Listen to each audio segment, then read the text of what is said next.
That was awesome! Awesome! Awesome!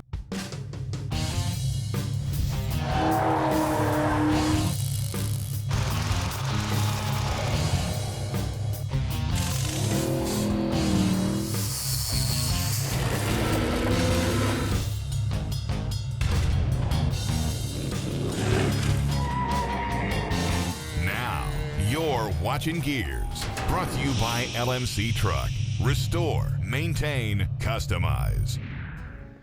You know, the biggest news to come down the automotive pipeline in a long time is the fact that Dodge is making a new Challenger. Finally, there is a new muscle car out there to compete with the Mustang. But how does it compare? I mean, how does it drive? Is it fast? Does it handle well? I mean, these are all legitimate questions. The problem is the new Challenger is a little on the expensive side. So unless you've got a lot of money laying around, most of us will probably never get the chance to drive one. However, there is another way that you can get your hands on a Challenger.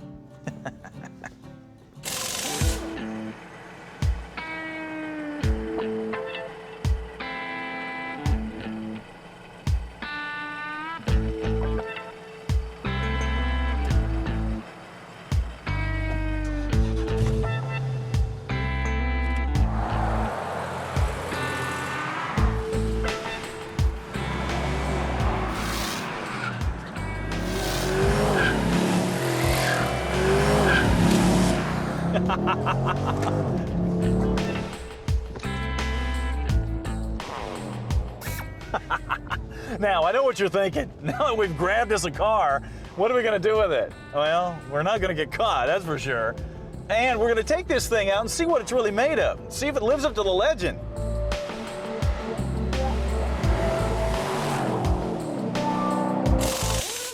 Okay, so the big question is, how does the new Challenger stack up against the original? That's what we're going to take a look at. Because we have a 1970 plum crazy purple 446 pack RT, and we have the new SRT8. So we're comparing oranges to grapes. Now, when you look at these two cars together, there is no mistaking the lineage in this new car because the designers did a great job getting the look and the feel and the vibe of the original car in the new one.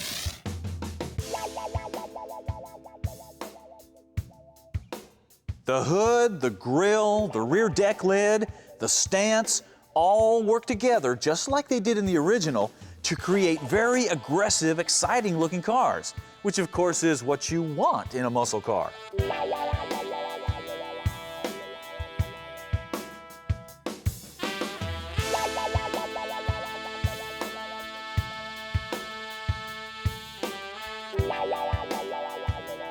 The interior of the original has high back bucket seats and deep set gauges, which were always a little hard to see.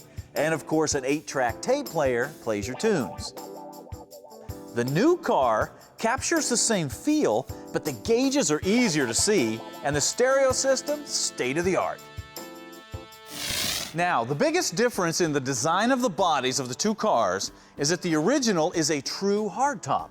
That means both windows go down and you got all kinds of open space here, and that's great if you're in the back seat. Now, the new car looks like a hardtop, but it is a pillared coupe. Got a big pillar here, rear window does not go down, and that pillar gives you a really nasty blind spot. So in this area, the original car is a better design. Under the hood is where things get really interesting, because one is stuffed with a 446 pack, the other has the equally impressive 6.1 Hemi. But out on the road, it's a different story.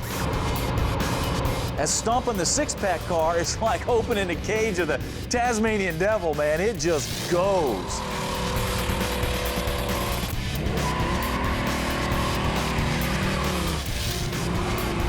The SRT8, on the other hand, has a lot of power, but it's saddled with so many traction control devices to keep people from killing themselves that the car's not very impressive on a cold launch. Of course, once it gets rolling, it's a whole different story. Now, in the handling department, it's no contest. The new car with its modern suspension and brakes will absolutely run circles around the 70 car when you start cutting corners and really driving hard.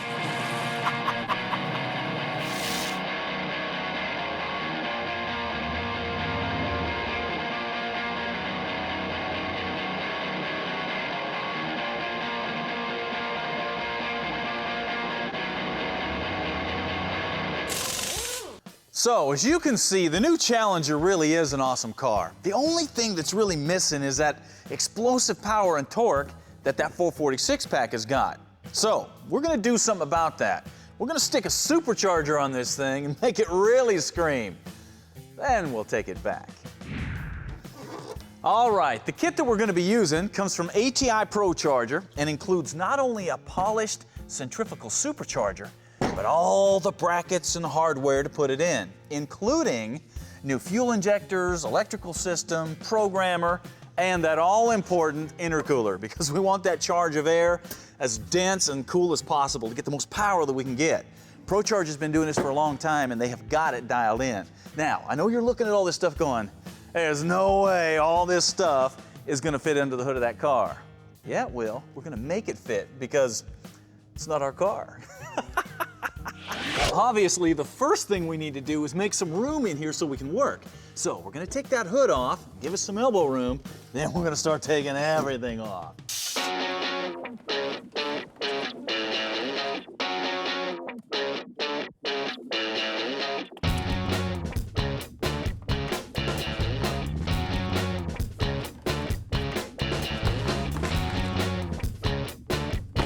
The plastic cladding under the nose also needs to come off. Then we'll pop off a few bolts and the whole front nose piece will slide right up in your hands. Now, is that easy or what? I'll tell you what though, it's a little unnerving to see just how light and flimsy this really is, especially when you compare it to that. Now, as you probably guessed, the reason we had to take the nose off is that intercooler is gonna fit right in here behind this bumper. So we're gonna have to relocate a few things here, like this power steering cooler, the horns, and the radiator's gonna need to drop just a few inches. Now, I know some of you guys are looking at this going, I don't know, man. This is getting a little involved. Well, hang with us, because all the disassembly's pretty much done. It's time to start putting on that new stuff.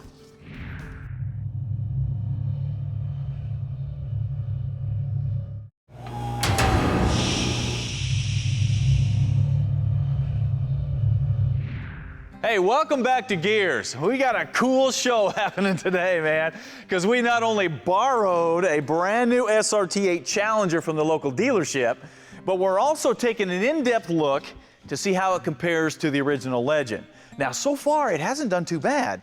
Really, the only thing that's missing is the incredible torque that 446 pack has got. But we're doing something about that. And at the same time, we're showing you how easy it is to pick up 150 extra horsepower by sticking a ProCharger on this 6.1 Hemi. Now, at this point, it doesn't look like much. Matter of fact, it looks like something out of a junkyard. But that's gonna change quick, because now it's time to put on the Supercharger. Now, I know the big question that everybody has is, where are you gonna fit that Supercharger? Well, take a look here. The kit allows you to reroute these power steering hoses so they mount behind this big aluminum bracket that mounts to the front of the engine, and it goes around the power steering pump, and that is what the Supercharger bolts do.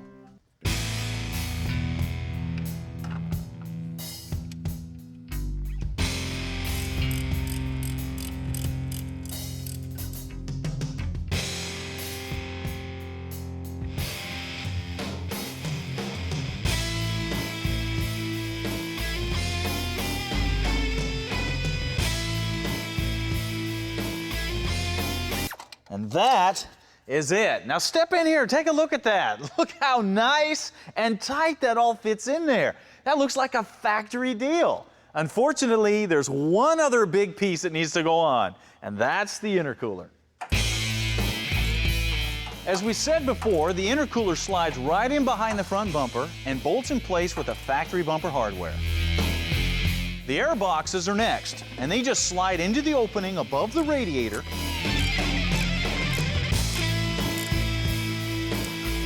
and then connect to the intercooler using the supplied rubber hose and clamps.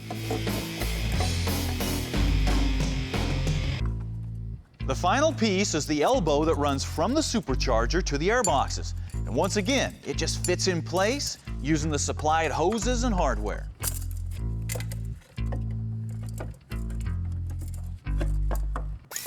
Okay, I know you've probably been wondering about this power steering cooler that used to mount right here, and those horns. What about them? Well, ProCharger includes brackets and hoses, so you can relocate these things to mount on either side of the intercooler. So let's get them on.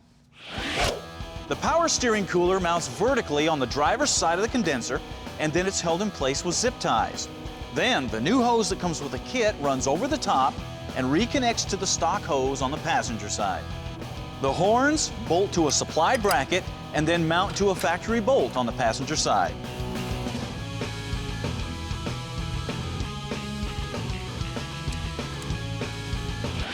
All right, back up here on top, this stock coolant reservoir is now way too big to fit into its stock location.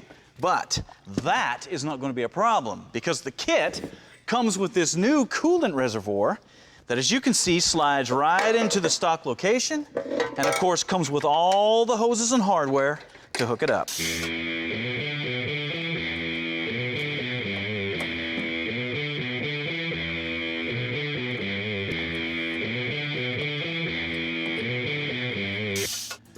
All right, now we come to the one area that there can be a little confusion about when it comes to superchargers, and that is the pop-off valve, or the blow-off valve, or the anti-surge valve. It's called a lot of different things. Now, basically, this is a vacuum-operated valve that, in this application, connects right here to this air box that receives the boost from the supercharger. Now, basically, what it does is you're driving down the road, minding your own business, the engine's making vacuum, this valve is open or partially open, and the reason is that supercharger is creating enough airflow that that engine can't handle it all, so it's got to go somewhere. So this valve is open and it releases the pressure so the engine's using just as much as it can. Now, when you stomp the gas, the vacuum drops, this thing closes, and all that boost goes ramming right down into your engine, and you are rocking. And that's great until you raise up off the throttle. The throttle plates close, and all that boost, it's got to go somewhere. You're going to blow your hoses.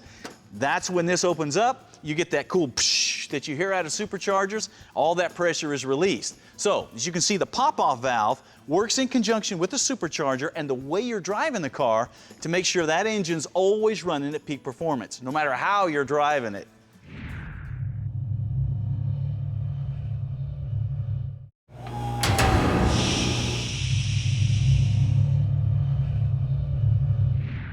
Hey, we're back and getting really close to the moment of truth. And that is to see if we can take one of these new, very heavy Challengers and make it perform like the old 446 pack, except we haven't put a 6-pack on this. No, we put an ATI ProCharger. Now, if you'll step on back, you can see we've got the whole front end back on, and other than that intercooler peeking out from behind the grill, you can't even tell this thing's on here. It looks like a factory option, except that little sucker is going to give us 150 horsepower over the 425 we've already got.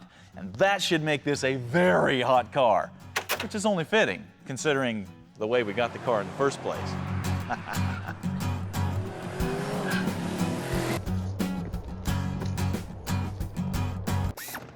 Okay, about the only thing we have left to do is some fuel upgrades and tuning the engine. Now, for fuel, the stock fuel injectors just need to be swapped out with these new ones.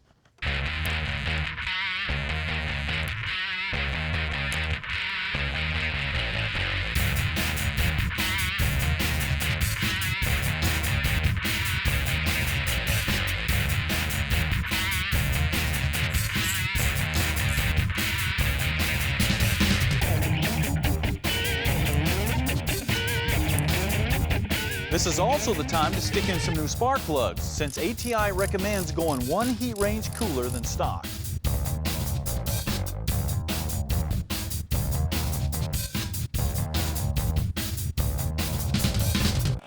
The last thing to do is bolt on the hood, and that's it. And only a few parts left over. The question is, was it worth it? Did it make a difference? Well, let's go find out.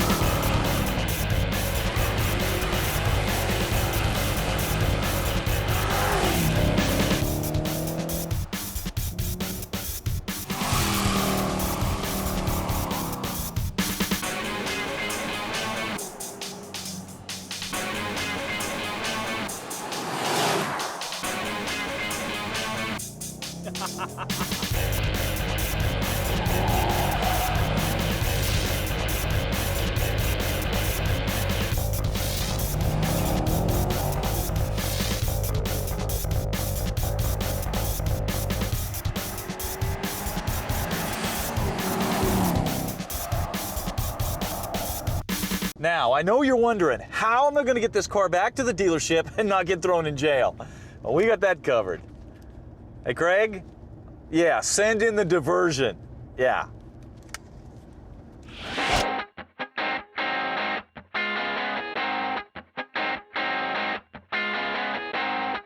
I'll take this one.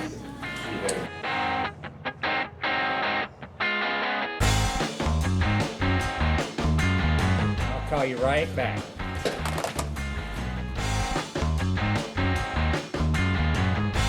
Hey, got this one. Got this one over here.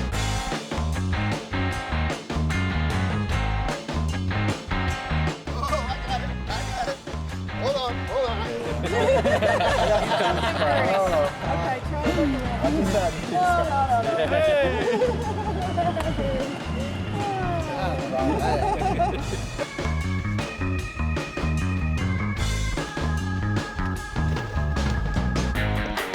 Well, that just goes to show you that the new Challenger is an awesome car, especially if you tweak on it a little bit.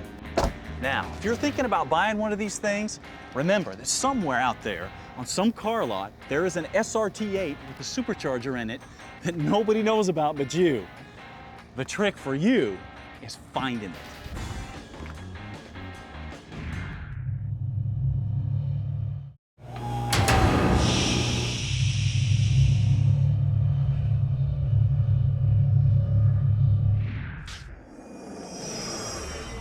And now, Parts Bin. When it comes to getting the right look and attitude for your vehicle, nothing does that like a cool set of wheels. And some of the coolest wheels out there comes from one of the oldest wheel manufacturers out there, Hallobrand. Now, this is a set of their polished aluminum sprint wheels that over the years have been used on everything from race cars to 4x4s to street machines. This is one of the most famous and most recognizable wheels ever made. Now, check this out. One of the most unique features are these square windows that have this little rounded edge on the inside.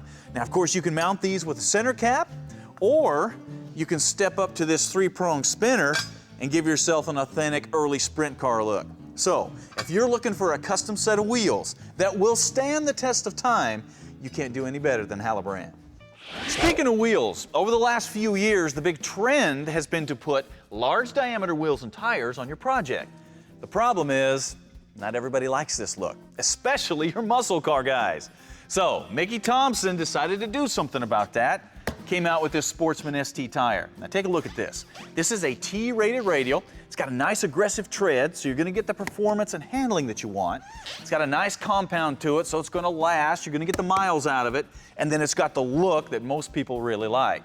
Now, you can mount it with the black wall out if you're a little more conservative, or you can put the raised white letters out just like back in the day. Now, if you are looking for that low profile, wide muscle car look, the look that made those cars so popular, Mickey Thompson is waiting to hear from you. When you are building a project, the most important thing you can get it to do is handle, especially with all the crazies out there on the street today. The problem is most builders will concentrate on getting new control arms and big suspension components, and they will overlook one of the simplest, easiest ways to seriously upgrade your suspension. I'm talking about a polyurethane suspension kit from Energy Suspensions. Now basically, this replaces all this old nasty rubber with polyurethane, which will last a lot longer and way outperform those rubber bushings. Now, putting a kit like this in is extremely simple. You gotta replace those anyway. You might as well use polyurethane. Just make sure that you put some grease on the bushings before you put them in so they don't squeak on you. If you've only got money for one suspension upgrade, Energy Suspension should be it.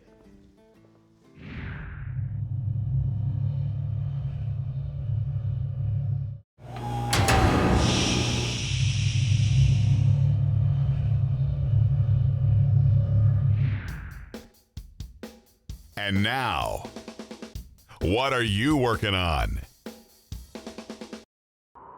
You know, the cool thing about the What Are You Working Ons is the fact that we get to feature all kinds of vehicles, because people are into all kinds of stuff. I mean, it's a diverse world out there. But the one vehicle we haven't featured a lot is something from the 90s, because there wasn't a lot of cool stuff rolling out of the factory in the 90s. Well, Arne Smithson from Woodbury, Tennessee, here's a shot of him. He decided he was going to do something about that, and he picked himself up a 92 Chevy SS 454 pickup. Now, he wanted to build this thing into a show rig, so the first thing he did was pull it off the frame and completely do the frame. Then, he went to the engine. Now take a look at this engine. It's all polished out, chrome, detail painted. I mean, this is a nice looking engine compartment. Then he moved on to the interior. Now check out this interior. Leather seats, door panels, you got aluminum dash panels. This is a nice looking interior. Now, you can't just do the interior with a truck and not the bed. So, take a look at the bed. It's done out in leather and carpet just like the interior. That's so if Arne gets in the doghouse, he can go out and sleep in the bed of his truck. See, there is a method to the madness here. Now, he said the rest of the truck's finished out just as nice. Take a look at this. He's won all kinds of shows with it. Fantastic job, Arne. It's a great looking truck. Now, the rest of you guys, we know you're working on something. It doesn't have to be a full-on show rig. It can be a big old piece of junk. We don't care. It's all gearhead stuff. Take some pictures, send it in. We'll see if we can get it on the air. All right, that takes care of it for today. We'd like to thank the guys at Bob Frensley for helping out with the Challenger deal and keeping me out of jail. We will see you next week.